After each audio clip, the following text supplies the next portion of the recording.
Thragg is canonically the strongest Viltrumite ever born, not by reputation but by record. He defeated Omni-Man and nearly killed Alan the Alien simultaneously with both hands.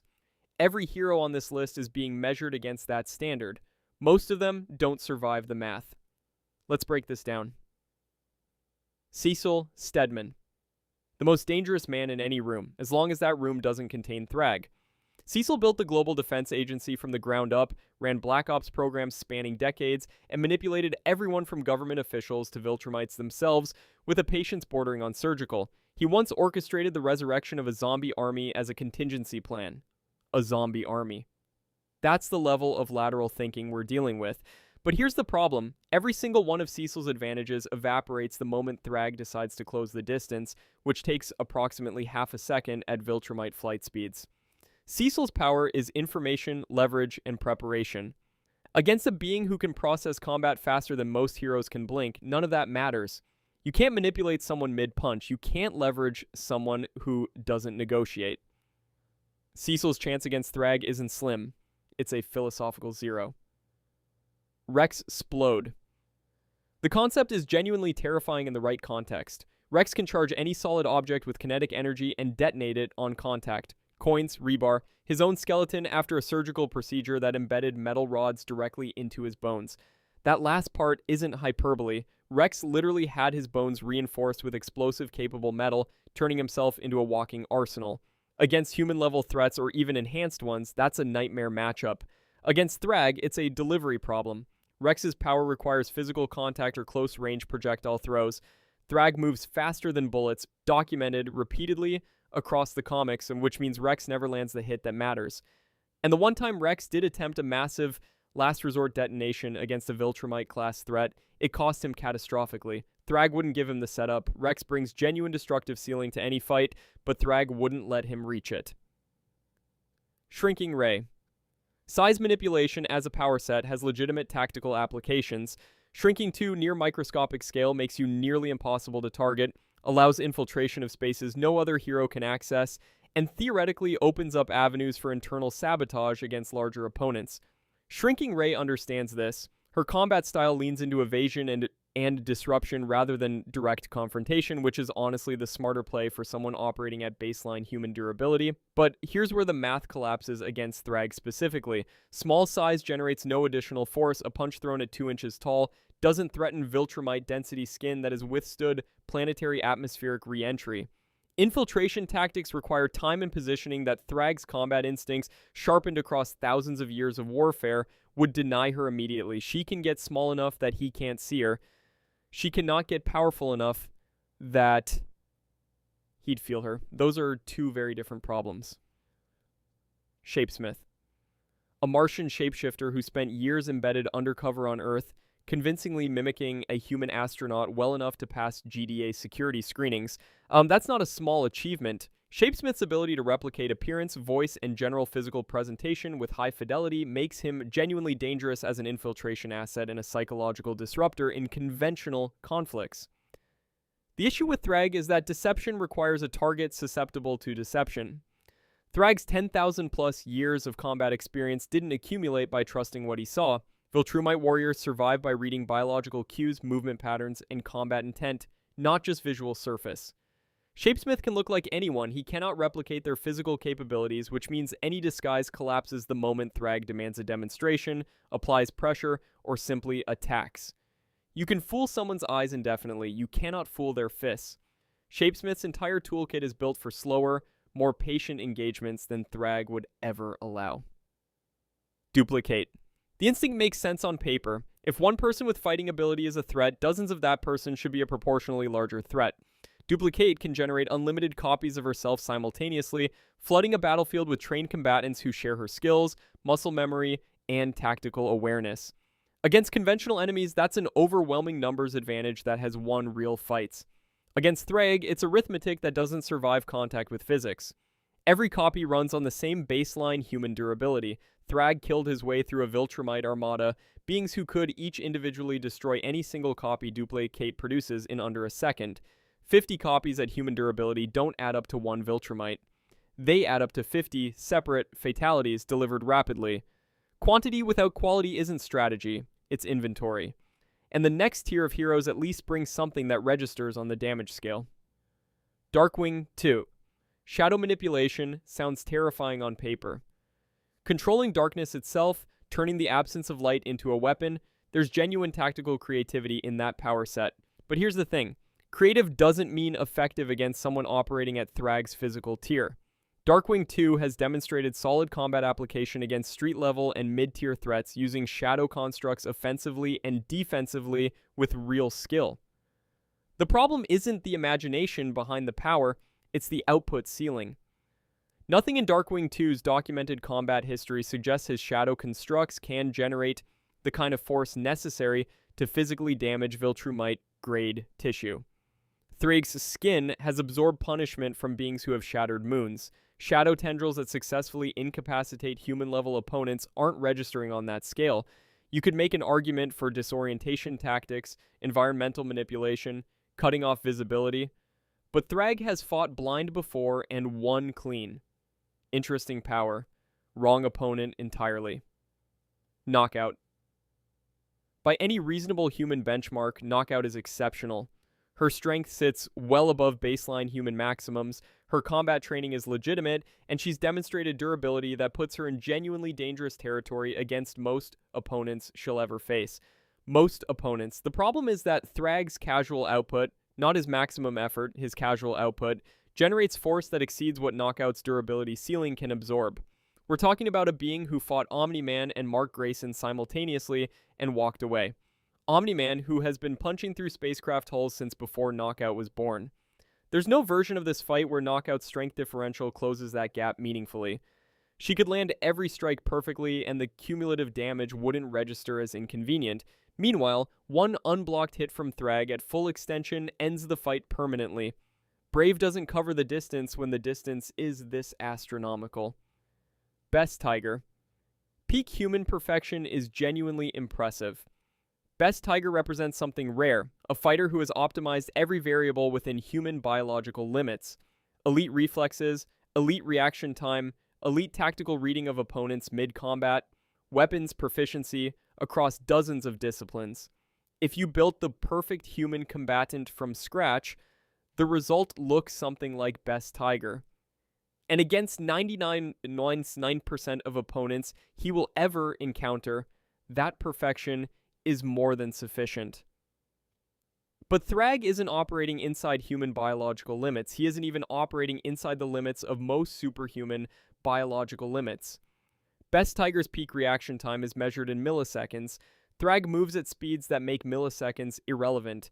His bones have been reinforced through generations of selective Viltrumite breeding specifically to survive conditions that would obliterate enhanced humans. Peak human is still human. And human, no matter how perfectly realized, is not a category that survives contact with the grand region of the Viltrum Empire. Black Samson. The energy harness changes the conversation meaningfully. Without it, this ranking is simple. With it, Black Samson enters legitimate superhero territory. Real super strength, flight capability, energy projection, durability, augmentation that takes him well past baseline human thresholds. That's not nothing against a Viltrumite. That's actually something. His power output during peak harness operation has been measured at levels that produce genuine structural damage to reinforced environments. The issue is twofold. First, the harness is technology, and Thragg has been fighting wars since before Earth's recorded history began. He understands equipment dependencies and exploits them with brutal efficiency. Second, and this matters enormously, Thragg fights dirty. Not undisciplined dirty. Strategically dirty. He identifies structural weaknesses in opponents within seconds and targets them without hesitation. The harness has external components. External components can be destroyed in the first exchange. Once the technology fails, the fight's already over. Bulletproof. The power is genuinely interesting, and that matters here because interesting powers occasionally produce unexpected results against overwhelming opponents. Kinetic absorption and redirection is a legitimate counter-strategy against physically dominant fighters. Absorb the punishment, weaponize the force. Against someone like Thragg, the theoretical application is almost elegant. Almost. The catastrophic problem is timing. Bulletproof's power requires surviving contact long enough to process and redirect incoming force. Thragg's combat speed means the first strike arrives before any meaningful defensive positioning is established. You don't get to absorb damage you never see coming. Bulletproof has demonstrated his power works against high-speed projectiles and enhanced physical strikes from mid-tier opponents. Thragg isn't mid-tier, he's the ceiling. And when the ceiling arrives at that velocity, Bulletproof doesn't get the processing window his power demands. Next up, someone who survived long enough to know exactly how terrifying that ceiling really is. Adam Eve. Here's the thing. On paper, she might be the most dangerous person on this entire list. The ability to manipulate matter at a molecular level isn't a superpower. It's a physics-breaking cheat code. She could theoretically restructure the nitrogen in the air around Thragg's lungs into something corrosive. She could collapse the ground beneath him into a vacuum. She could transmute his blood mid-circulation. The ceiling on her power is genuinely undefined, and that's before you factor in the molecular shielding she's demonstrated across dozens of high-stakes conflicts throughout the series. But here's where it gets brutal. Adam Eve's combat instincts are nowhere near her raw potential. She consistently undershoots. She thinks in terms of shields and support rather than offensive restructuring. Against someone like Thragg, who closes distance in fractions of a second and ends fights before opponents form a strategy, that hesitation is fatal. The power is extraordinary. The application, under pressure, almost certainly isn't fast enough. Monster Girl. Most fighters depreciate over time. Amanda gets stronger every single time she transforms, with her Thraxiform growing progressively larger and more physically powerful across each cycle. A biological ratchet that theoretically has no upper limit, that's not a small advantage. That's a fundamental design feature that makes prolonged engagement actively dangerous for her opponent. Her regenerative capacity means conventional damage accumulates in her favor, not against her. She absorbed punishment from the Flaxans, an entire invading army, across repeated encounters that would have killed anyone else on this list outright. Against a standard Viltrumite, sustained attrition could theoretically flip the outcome. The problem is, Thragg doesn't do prolonged fights unless it serves him. He's ended opponents of comparable physical power to Monster Girl in single exchanges. She needs minutes to reach her most dangerous state. He needs roughly 3 seconds. The math doesn't care about her ceiling if she never reaches it. Robot. The most dangerous thing about him was never any single chassis. It was the intelligence operating inside it. Throughout the series, he built bodies capable of trading blows with Viltrumites, engineered entire military campaigns from nothing, and leveraged Diesel's black budget resources into hardware that genuinely alarmed people who'd seen alien warfare firsthand. A sufficiently advanced chassis in his hands isn't just a machine, it's a platform for tactical improvisation that no purely biological fighter can replicate mid-combat. He'd study Thragg's attack patterns, adapt, iterate. That matters. But Thragg has beaten opponents who outclass every machine Cecil ever commissioned, beings whose physical output exceeds what any current human manufacturing base can produce. And Robot, for all his brilliance, operates with Earth-level materials and Earth-level engineering timelines. He'd bring the smartest possible fight. It just wouldn't be smart enough. The next fighter brings something Robot never could. Technology that isn't from this planet at all. Tech Jacket. Zach Thompson's Geldarian battlesuit isn't a human invention dressed up in alien aesthetics, it's genuinely extraterrestrial engineering, originally designed to interface directly with its wearer's nervous system and adapt to hostile combat environments in real time. Energy projection, force field generation, atmospheric survival across zero gravity and deep space. The suit has performed across environments that would kill every other person on this list without breaking a sweat. In terms of credible technological matchups against Thragg, this is probably the most legitimate one on the board.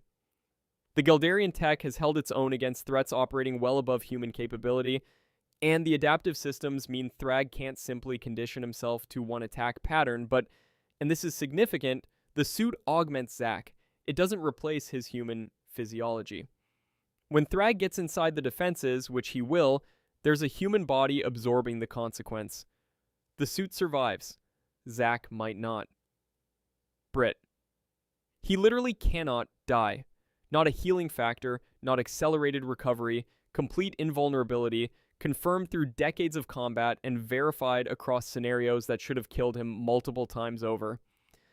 That makes him genuinely unique on this list, a physical fact that even Thragg cannot simply override with superior force. And yet, invulnerability without proportional offensive output doesn't create a winning condition. It creates an endurance problem. Thragg would hit him, then hit him again. Brit would remain conscious, intact, technically undefeated in the only sense that matters biologically, while absorbing an indefinite beating with no realistic path to reversal. He can't be killed. He also, against Thragg specifically, cannot win. What you'd get is the most extended fight on this list, not because Brit threatens Thragg, but because Thragg literally cannot close the deal. That's not a victory. That's just a very long, very painful draw. The Immortal. Thousands of years of continuous combat experience sounds like the ultimate resume, and before you say that longevity alone makes him unstoppable, consider what Thragg actually did to him. Killed him. Cleanly. Without hesitation. The Immortal's resurrection ability is extraordinary, genuinely one of the most remarkable biological traits on this entire list. But here's the thing. Resurrection isn't the same as victory. You can't win a fight by dying repeatedly and hoping your opponent gets bored. What the Immortal offers is endurance, institutional knowledge of warfare spanning millennia, and a body that has been toughened by continuous trauma across centuries. He's survived encounters that would permanently erase almost anyone else here. His strength and durability sit comfortably in a tier that demands respect. But Thragg didn't hesitate the first time, and there's nothing in the Immortal's power set suggesting round 2 ends differently. Resurrection is a consolation prize, not a comeback mechanism. War Woman. She's the single most underrated physical combatant on this entire list, and it's not particularly close. Viltrumite level strength, flight, durability trained through decades of active warfare. She's one of maybe 3 beings in this entire ranking who can absorb a direct hit from Thragg and still be standing 30 seconds later. That's not a small distinction. Most of this list doesn't survive contact.